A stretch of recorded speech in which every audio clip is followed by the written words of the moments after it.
Does consciousness die with the body, and is meaning doomed like the universe?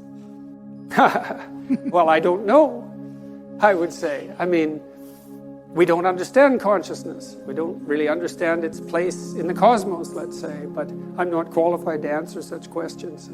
I would say, though, that no one stops listening to a symphony because they know it's going to end. And so I think, in some sense, our proper task is to find the meaning within the finite. When I had clinical clients who were consumed with such questions, because, you can pick a time frame of evaluation that makes all your efforts futile, right? So, well, the sun is going to envelop the earth. I think it's 4 billion years, so get ready. It's like, well, what's the point of stopping this baby from crying when the sun is going to envelop the earth in 4? Well, yeah, you all laugh, right? But that laughter, you see, that's a sign of wisdom. That's preposterous. Why? I mean, that's the existential question, right? It's like, well, if we're all doomed to ashes and decay, why do anything? Well, I used the baby crying for a reason. I mean, who in the world is going to use that argument to not feed their baby? Well, why feed that thing? In 4 billion years, the sun's going to envelop the earth. It's like, wrong time frame, folks.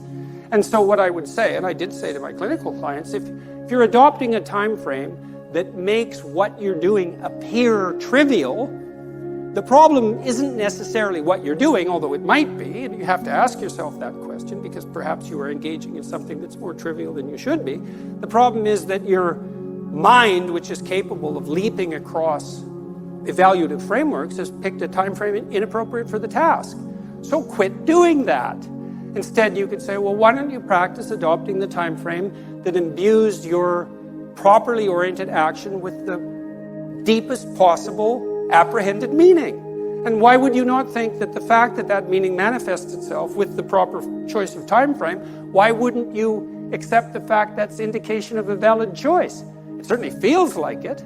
You know what it's like. You get engaged in something, a deep conversation, a piece of music, a piece of art, something you love doing, someone you love being with. You get engaged in that. You lose your sense of temporality. And you don't pop out of it and think, oh my God, I wish I would have used a time frame that made everything irrelevant because of my, cognitive brilliance. You think, hey, we could do that some more. Like, how about all the time? And that's a good goal. It's like, yeah, how about that all the time? And then you've got time right when you're engaged like that. And I would say that's a profound neurophysiological signal that you're in the right place at the right time, right? Because it's accompanied by a sense of deep well-being, and that's literally an antidote to suffering. I mean that literally. It's with many of my clients who were suffering, what we would strive to do was not so much make them happy, because sometimes that was impossible. They were so crippled in so many ways, often physically and in pain, but something meaningful. I would keep them going and keep them from straying and keep them from thinking homicidal and genocidal thoughts, all of that. And meaning, that's the antidote to suffering. And the question is, well, how is that best to be found? Well, that's an empirical question. You have to look in your own life and see where meaning glimmers and then pursue that. Right? That's what Harry Potter is doing, by the way, when he's chasing the snitch. Just thought I'd let you know. And you win the game if you catch that thing. So, well, that's not exactly right. You get 100 points, but, it'll do. So, another question. How about you? Hi, thank you very much for the lecture. You talked a lot about meaning, both from perception and in music and art. What do you mean by meaning? What is meaning, and where is its source? Meaning is implication for action or for reorganization of the perceptual frames that frame action. So there. Is that the sole aim of what you find in art and music? Yes, in complex ways. I mean, in music, you find this demand that the music lays upon you to orient yourself in relationship to this harmonious interplay of patterns. And you might say, well, why is that meaningful? Well, that's a good question. Well, it's because you're acting out something like the adaptation of your soul to the structures of reality itself.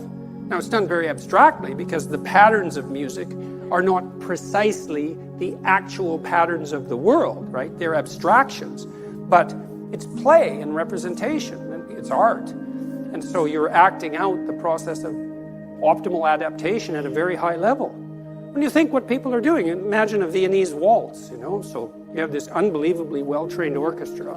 They're all emitting patterns like mad, and they're playing while they're doing that, putting little twists on the patterns so that they're a little novel, a little interesting, even if you've heard the music many times. And you have the conductor who's keeping all these specialized subsections operating in harmony, and then you have the couples dancing, and they're trained to do that, but they're cutting the rug, in the same way. They have their moves, and they're trying to impress each other, and there's a mating aspect of that, and they're all doing that harmoniously, and it's a complete vision of a ordered society, right from the subatomic realm, let's say, all the way up to the cosmic realm. That's all taking place in the dance. And people don't know that, but well, they do know it too, and they know it in that they're acting it out.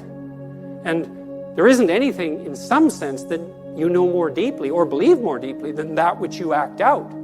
And you're not smart enough to understand the full totality of your actions. I mean, we're not transparent to ourselves. We act out all sorts of things that are stunningly brilliant without realizing it. And it takes, in some sense, it takes often untold centuries for us to figure out what we were doing and why. And so it happens to you, in your own life when you have a flash of insight into your own behavior. That's why I was doing that. It's like, well, you were doing it. Why didn't you know? Well, you're complicated. You're really complicated and certainly not transparent to yourself. And so I have a paper called 3 Types of Meaning. You could look that up if you wanted a more technical answer, but the music answer by example is a good one. And I think people can really relate to it because, the only person you ever hear who says, well, I don't really like music is like, no, that's just a posture. You like music. You just want to be, kind of interestingly different and controversial. And it's really something, right? And it's also interesting that music has this non-propositional structure that's completely opaque to rational argumentation.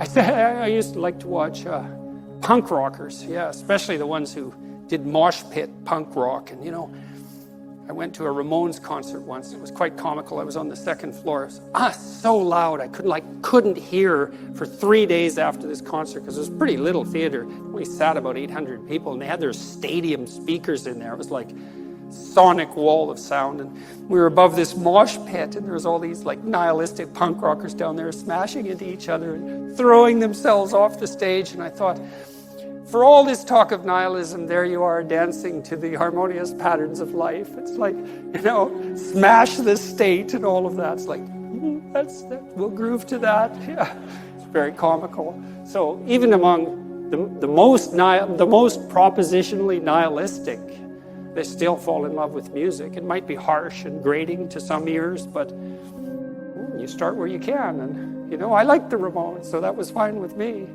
So maybe, yes.